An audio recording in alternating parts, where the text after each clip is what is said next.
Salut à tous, j'espère que vous allez bien. Aujourd'hui on se retrouve pour une nouvelle vidéo sur le meal prep. Cette semaine je suis toute seule à la maison, Sébastien sera pas là de la semaine, du coup j'en ai profité pour faire un meal prep dimanche pour avoir tous mes repas de la semaine préparés, que j'ai pas à me préoccuper de ça parce que j'ai pas mal de choses à faire cette semaine. Et comme je faisais des quantités que pour une personne, j'en ai profité pour faire pour au moins 2 ou 3 personnes et congeler en plus. Alors j'avais envie de vous montrer ce process là, comment je fais pour que ce soit le plus rapide possible et aussi vous donner des recettes automnales avec des légumes et des fruits de saison parce que c'est vraiment important de manger des fruits et légumes de saison, donc c'est tous des fruits et légumes que j'ai trouvés sur le marché cette semaine. Et je vous fais pas plus attendre, alors c'est parti! Lorsque je fais un meal prep, je commence toujours avec de la musique ou un podcast pour que ce soit plus joyeux.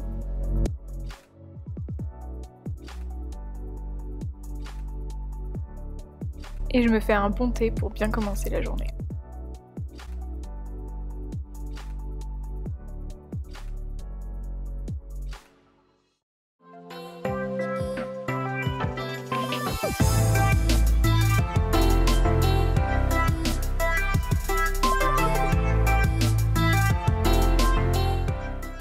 Pour être efficace, je commence toujours par les choses qui vont prendre du temps à cuire ou alors qui vont être nécessaires pour les recettes suivantes, et c'est le cas de cette purée de potimarron.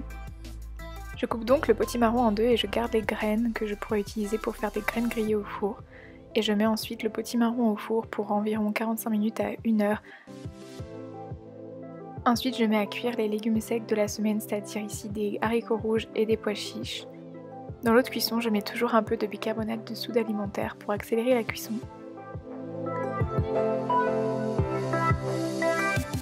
Je mets aussi la betterave à cuire pour le houmous de betterave que je ferai tout à l'heure. Il me reste encore un feu disponible, donc je prépare les poireaux pour la tarte aux poireaux.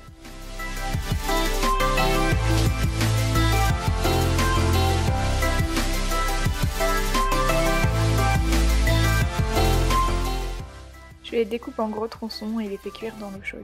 Mes 4 feuilles sont utilisées, alors je commence à préparer la pâte à tarte. Je mets 250 g de farine de petit épeautre ou autre farine, une pincée de sel, 50 g d'huile d'olive. Je mélange bien, puis je rajoute 50 g d'eau tiède petit à petit. Je mélange à nouveau et je pétris à la main, vous pouvez aussi pétrir avec une machine si vous en avez une. Puis je laisse reposer pendant au moins 30 minutes. Pendant que le reste cuit, je commence aussi à préparer d'autres légumes, notamment le chou-fleur pour le gratin de chou-fleur. Je découpe tout simplement en petits morceaux. Je prépare aussi les épinards et j'en mettrai une partie dans le curry et l'autre au congélateur. Pour cela, je détache les feuilles des tiges et je lave les feuilles comme de la salade.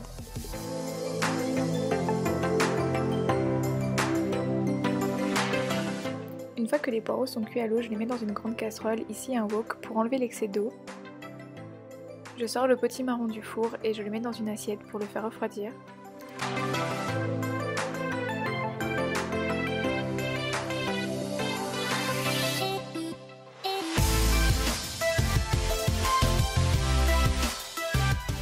Pendant que le poireau continue sa deuxième cuisson, je farine le plan de travail et j'étale la pâte à tarte. J'ajuste la consistance si besoin, s'il manque de la farine ou de l'eau.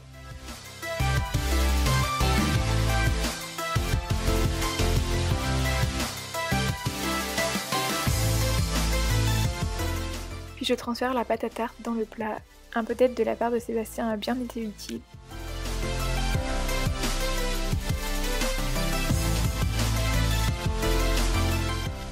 Puis j'adapte les bords en fonction de la taille de la pâte. Enfin, j'utilise la fourchette pour faire des trous sur toute la pâte. Et je fais pré-cuire la pâte pendant 5 minutes. Pendant que la pâte pré-cuit, je découpe 200 g de tofu fumé en forme de lardon que je rajoute ensuite au poireau. Je rajoute aussi une cuillère à café de moutarde, je trouve que ça relève le goût. Et plus ou moins 250 ml de crème de soja.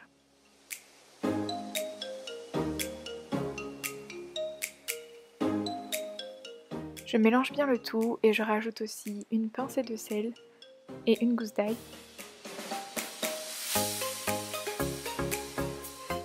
Je sors la pâte à tarte du four et je rajoute le mélange dessus.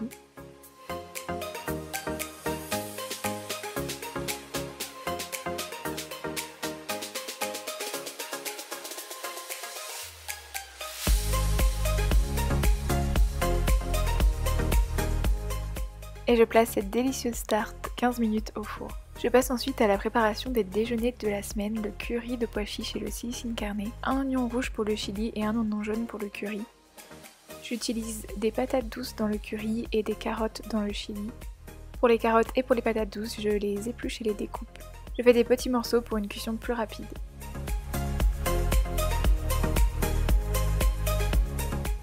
Pour la cuisson, je mets une cuillère à soupe d'huile dans chaque plat.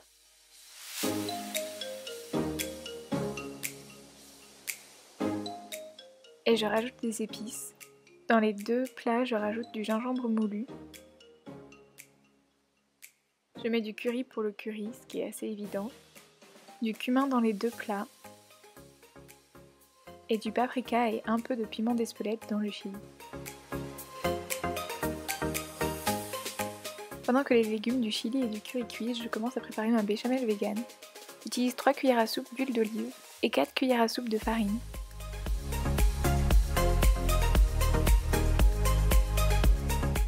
Je mélange bien les deux ensemble pour éviter les grumeaux. En même temps, je surveille la cuisson des chili et curry et je rajoute de l'eau si c'est nécessaire.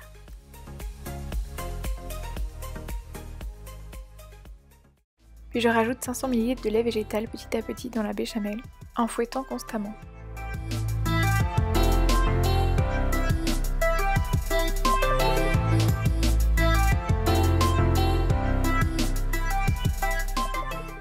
Je rajoute une pincée de sel, vous pouvez aussi mettre du poivre, et je rajoute aussi une gousse d'ail.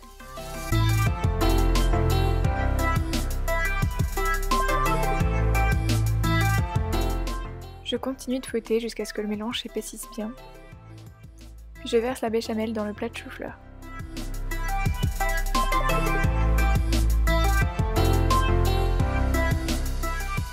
Après avoir bien mélangé, je le place au four jusqu'à ce que le chou-fleur soit bien fondant, ce qu'on peut voir avec la pointe d'un couteau.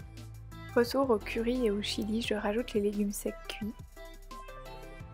J'ajoute une bouteille de coulis de tomates dans le chili.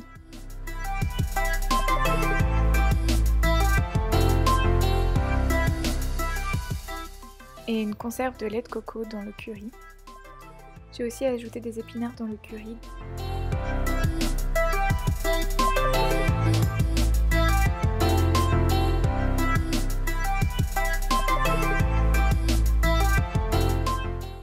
Puis je rajoute une conserve de maïs dans le chili. Je laisse ensuite le chili et le curry cuire encore un petit peu et réduire. Pendant cette cuisson, je commence à préparer le houmous à la betterave. J'utilise 200 g de pois chiches cuits que j'ai laissés de côté, environ un quart d'une grosse betterave que j'ai cuite tout à l'heure.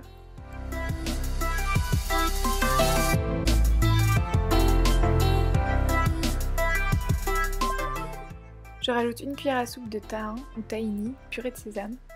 Je rajoute aussi 2 cuillères à soupe d'huile d'olive, ainsi que le jus d'un demi-citron et de l'eau selon la consistance désirée. Pour les épices, je rajoute du sel, du cumin et une gousse d'ail. Une fois mixé, la couleur est magnifique. Je mets le houmous dans un pot en verre que je placerai au frais pour toute la semaine. La purée de potimarron va servir de base à beaucoup de plats. Une fois refroidie, j'enlève la chair des deux moitiés que je mixe. Pour les cookies, j'utilise la recette de Madeline Olivia, une youtubeuse anglaise. Je place 100 g d'huile de coco dans un bol. C'est mieux d'avoir de l'huile de coco légèrement molle ou alors presque fondue. Je rajoute 150 g de sucre. Et je fouette les deux ensemble. J'ajoute 75 g de la purée de potimarron.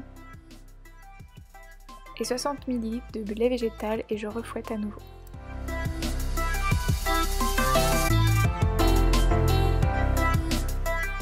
Je rajoute ensuite 250 g de farine de petit épeautre ou autre farine sans gluten et une cuillère à soupe de mélange 4 épices. J'ajoute aussi une pincée de sel et encore un peu de cannelle parce que j'adore vraiment ça.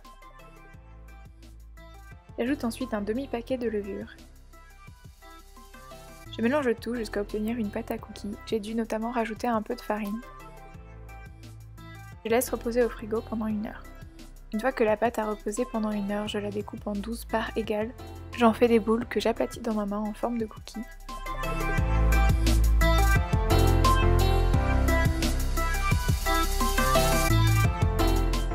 Puis je les place environ 15 minutes au four. Je fais ensuite une compotée pomme poire cannelle à prendre le matin ou dans les goûters. J'ai utilisé 4 pommes moyennes et 3 poires que j'ai épluchées et découpées en petits morceaux. Je les mets dans une casserole qui n'accroche pas et je rajoute de la cannelle et le jus d'un demi-citron. Je les cuis ensuite à feu doux jusqu'à avoir la consistance désirée. Je finis avec les pancakes au potimarron pour le petit déjeuner. Je mixe 120 g de flocons d'avoine. J'ajoute 100 g de purée de potimarron ainsi qu'une banane moyenne, environ 100 g aussi, 250 ml de lait végétal et 20 g de graines de chia. Je mixe le tout. Pour la cuisson, je préchauffe une poêle et j'utilise un peu d'huile de coco. Puis je verse un peu de pâte que j'étale. Et je recommence le même processus pour un deuxième pancake. Puis je recouvre d'un couvercle jusqu'à ce que le dessus des 2 pancakes soit cuit et je les retourne.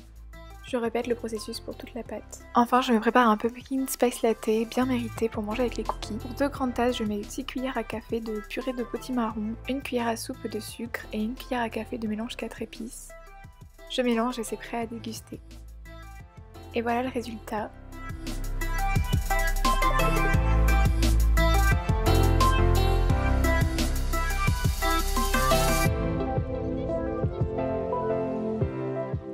J'ai mis le curry et le chili dans 2 tupperwares différents pour pouvoir congeler un des 2 tupperwares.